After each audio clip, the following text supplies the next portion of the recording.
Sinabi po ni Senator Bato, kaya sabi niya, walang saksakan sa likod. Ha? Para alam namin, magpakalalaki ka. Narito ang Balitang Pinoy TV. Magandang araw sa atin lahat mga kababayan. Dito na naman tayo sa another episode ng ating vlogs. Pag-uusapan natin ngayon, ito po, no? Si Pangulong Marcos po kumurap dito po sa hamon ni Senator Bato na sinasabi niya na magpakalalaki ka. Sabihin mo talaga kung ano talagang ICC. Ito ba ay welcome sa Pilipinas? Ito ba ay pinag-uutos nyo na ba na kami ipakulong talaga? Yan po ang matinding hamon ni Senator Bato. At ito po, ngayon po, no to ICC na naman tayong ngayong araw. No?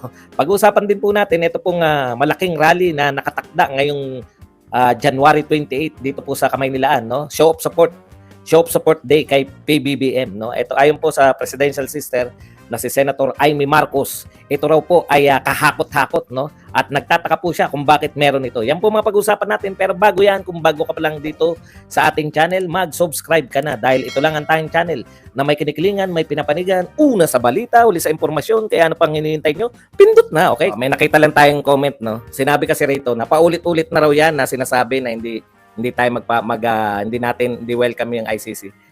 Alam niyo po, hindi po yan yung huling binanggit eh.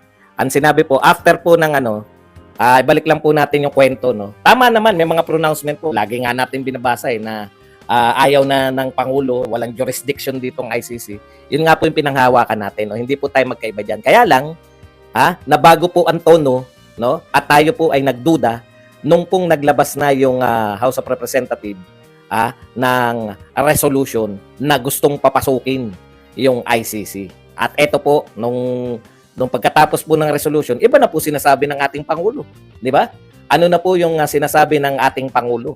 Ito na po yung sinasabi niya, pag-aaralan na. Mula po sa wala silang jurisdiction, mula po sa hindi tayo makikipagtulungan, bigla pong sinabi ng Pangulo na pag-aaralan na. In fact, napakarami pong mga vlogger at mga supporter ni PBBM na nagsasalita na papasukin na yan. Ano ba kinatatakot? Kung walang kinatatakot, di papasukin. O ngayon po, tapos sunod-sunod po yan eh. Sinabi po ni Roque, hindi naman po nila mapabulaanan, wala pong nagsasabi na nagsisinungaling si Roque, no? Sinabi po ni Roque na narito na yung ICC. At sinigundahan pa po yan nito ni Senator Trillanes, dating Senador Trillanes, no? Na nagsabi na yung ICC po ay nag-iimbestiga na, malapit nang imbestiga. Nagdidiwang po kayo lahat eh. Yung mga supporter ni BBM nagdidiwang, malapit na magkaroon ng katarungan, mga ganun. Di ba? May mga warrant of arrest pa. Doon po nag-react si Senator Bato. Dahil po before nito, sinasabi po ni Senator Bato na nagkausap sila. Nagkausap sila. Pulpul pala ako, bit ka nanonood. Pag pulpul, huwag ko na panoorin. Hindi ba? Mas pulpul ka pala eh. Okay, balik po tayo. Nakakalibag lang po na. Naglilibag lang po ako, huwag kayo mag-alala. Masarap po, mahaba po ang tulog ko ngayon. Okay. Sinabi po ni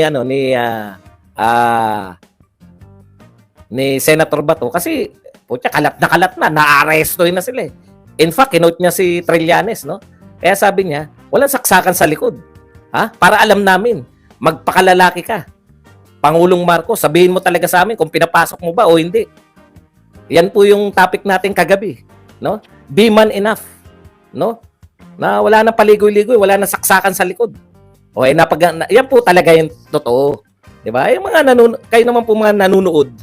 Kung pulpul po yung pinanunood nyo, million po ang channels. Lipat agad. Ganun lang po kasimple yan eh, 'di ba? Kung ayaw ko ng pinanood, bobotong vlogger na nagngangalang Badong, lipat agad. Bakman po pa. Ano ka pala, ba't ka nanonood dito? Kung pulpul pala ako.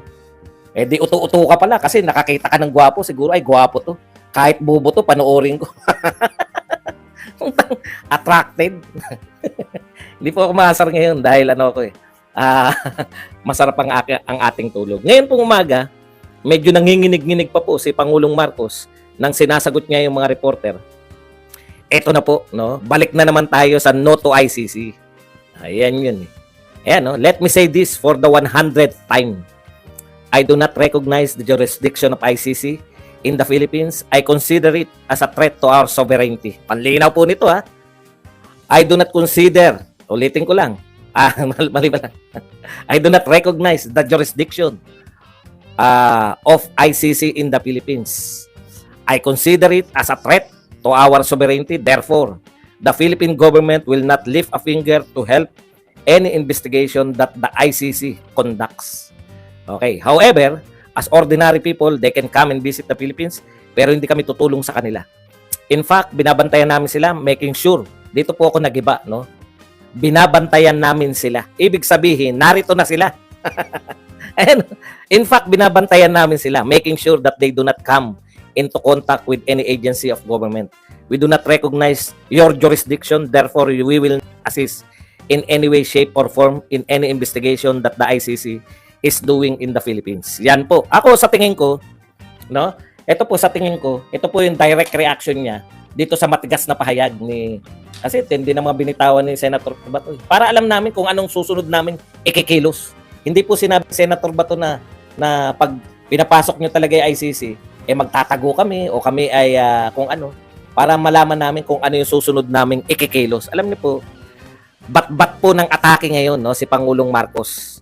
Hindi naman po yan, kagagawan din po nila yan. Kasi, alam nyo, in fairness, napakaswerte po ng Pangulong ito. Wala pa po tayong major na mga bagyo, wala pa tayong major na mga sakuna, wala pong pandemya, no? Ang nakakabwisit yung mga tauhan nyo eh.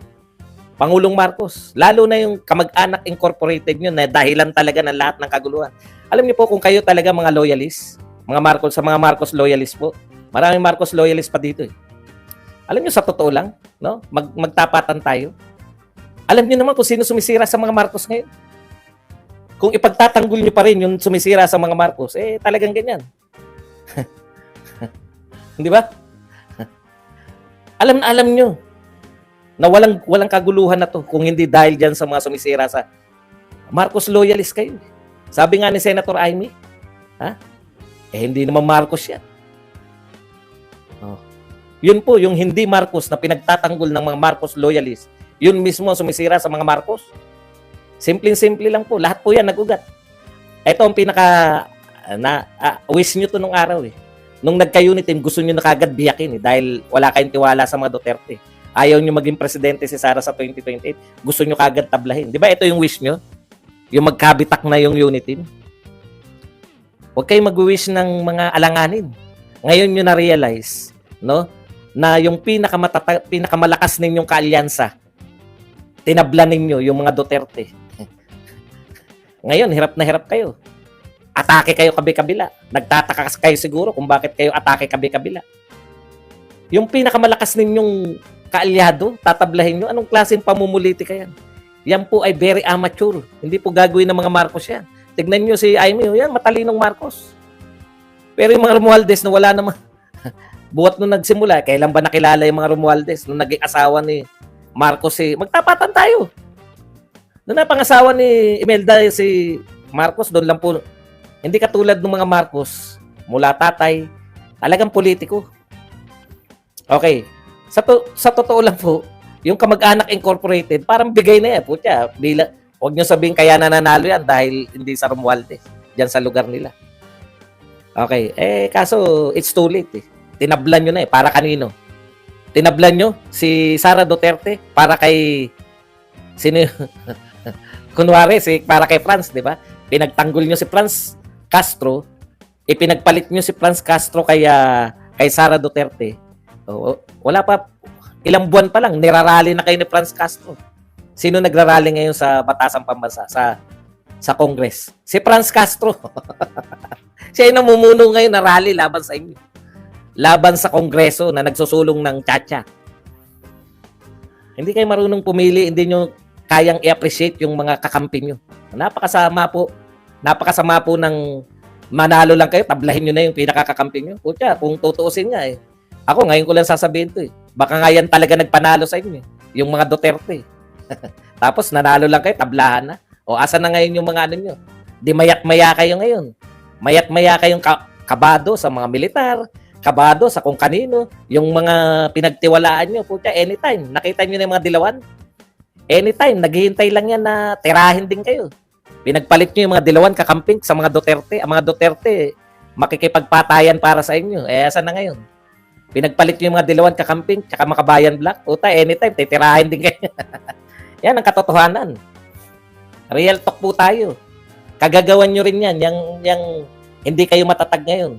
Tignan nyo nga yung mga vlogger nyo. Tarantan-taranta.